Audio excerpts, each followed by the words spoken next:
we've been concentrating on managing the differences when people come together in any sort of relationship, whether that be family or community or career or in business.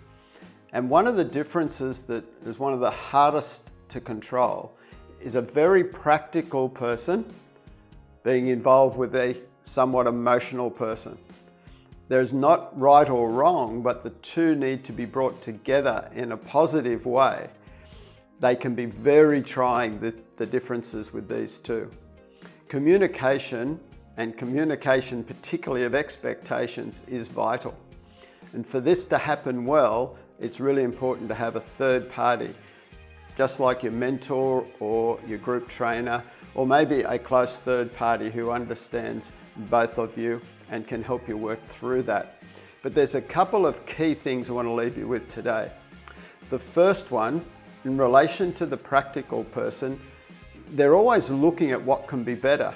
And so they don't major on the major points that they need to take up with the emotional person. They talk about every little thing that the emotional person does that annoys them.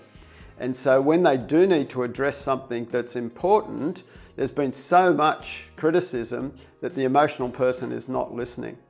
If we can let the little things go, maybe like a wet towel on the bathroom floor that can just be picked up and put away, when the big things come, we may be able to get the emotional person to engage with us. On the flip side of that, it's important that emotional situations don't get dealt with right there and then. It only heightens the emotion. The important thing is, if there's something that, let's say, has upset the emotional person or the practical, that we put it aside and then we talk about it when everything has calmed down.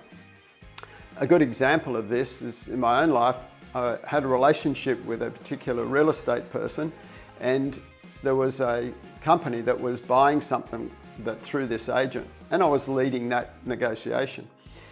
All negotiations were done, the contracts were exchanged, and I got a call the next day from the agent wanting to change one of the conditions.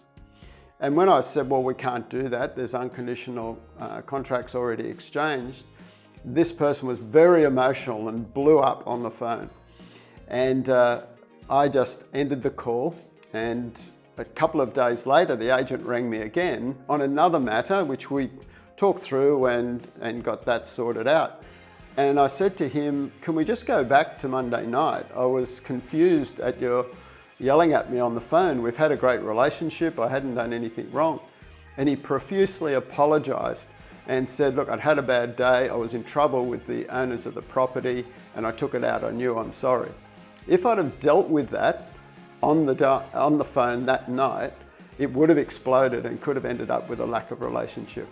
So two really important things. The practical side, only major on the majors that you need to address. On the emotional side, let it subside and then deal with it a little bit later.